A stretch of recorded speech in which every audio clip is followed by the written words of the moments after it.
Hello प्यारे दोस्तों। तो आज के इस वीडियो में हम माध्य निकालना सीखेंगे और माध्य को इंग्लिश में हम मीन कहते हैं। इसके अलावा माध्य को और नाम से भी जाना जाता है, जैसे कि माध्य को हम समांतर माध्य यानी कि अरिथमेटिक मीन के नाम से जानते हैं। इसके अलावा माध्य को औसत के नाम से भी जाना जाता है, औसत यानी कि एवरेज।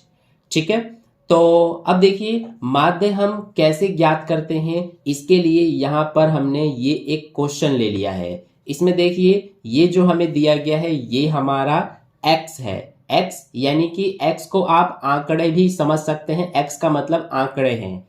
और ये जो हमें दिया गया है ये हमारा f है। f का मतलब फ्रीक्वेंसी यानी कि बारंबारता। ठीक है, तो अब हमें ये जो सारणी दिया है इसका हमें माध्य ज्ञात करना है। तो देखिए कैसे करेंगे हम। इसके लिए सबसे पहले हम इस तरह से कॉलम बना लेंगे। ठीक है, जो हमें क्वेश्चन में ये दिया गया है जो कि हमारा x है, तो इसको इस तरह से एक कॉलम में हम लिखेंगे। और जो हमें ये दिया गया है जो कि हमारा f है, तो इसको हम इस तरह से दूसरे कॉलम में लिखेंगे।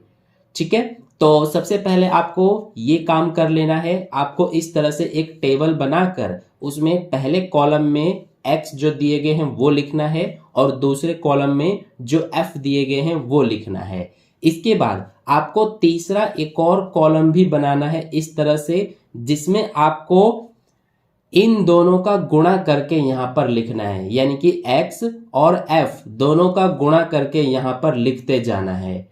ठीक है, तो सबसे पहले 10 और 4 इन दोनों का गुणा करेंगे तो ये हो जाएगा 10 चौक 40, तो यहाँ पे 40 लिखेंगे। फिर 12 और 6 का करेंगे तो 12 छिक 72। इसके बाद 25 और 2 का गुणा करेंगे तो ये हो जाएगा 25 दूना 50। फिर 60 का 1 में करेंगे तो ये 60 आएगा। और फिर इसके बाद 45 का 8 में करेंगे, 5 अठे 40 का 0 हासिल 4, 4 अठे 32 और 4 36। इसके बाद 75 का 3 में करेंगे तो 5 तिया 15 का 5 हासिल 1, 7 तिया 21 और 1 22। इसके बाद 42 और 6 का करेंगे तो 2 छिक 12 का 2 हासिल 1, 4 छिक 24 और 1 25। तो इस तरह से हमें सबसे पहले गुणा कर देना है। अब ये हमने क्या किया है, x और f इनका गुणा करके यहाँ पर लिख दिया है।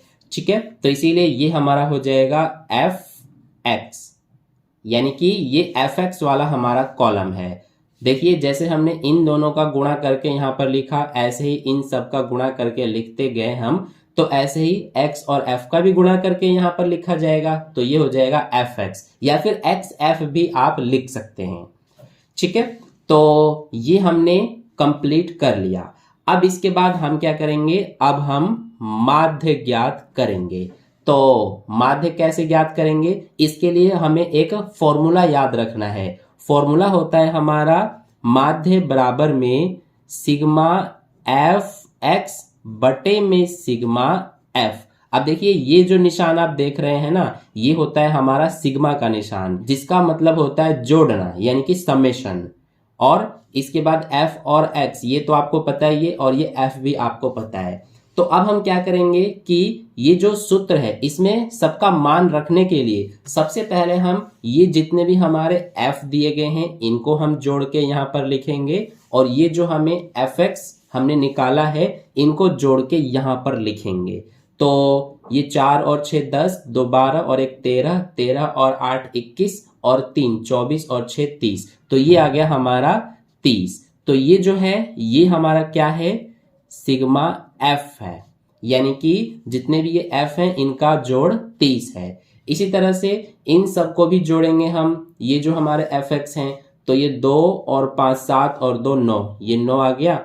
इसके बाद 4 और 7 11, 11 और 5 16 और 6 22 और 6 28, 28 2 30 और 5 35, तो 35 का 5 हासिल 3 और 3 2 5 2 7 और 3 हासिल 10, तो ये आ गया हमारा 1059। तो ये क्या है हमारा, ये है सिग्मा एफ एक्स। ठीक है, तो ये हमने कर दिया। अब इसमें हम मान रखेंगे सबका। तो सिग्मा एफ एक्स देखिए इतना है 1059 बटे में सिग्मा एफ देखिए 30 है तो यहाँ पर 30 लिख देंगे। अब इसके बाद इसको हम आगे सॉल्व करेंगे तो 30 से इसको डिवाइड करेंगे तो डिवाइड करने पर कितना आएगा, देखिए यहाँ पर करके मैं आपको दिखा देता हूं। ये हमारा है 30 से हमें 1059 में भाग करना है तो सबसे पहले ये हो जाएगा हमारा 30 तिया 90 हो जाएगा तो ये 5 और 1 बचा। फिर इसके बाद ये 9 उतारेंगे तो 30 पंजे ये हो जाएगा 150, 9 बचा, जीरो बढ़ा के यहाँ पर पॉइंट लगाएंगे तो 30 तिया ये हो जाएगा हमारा 90।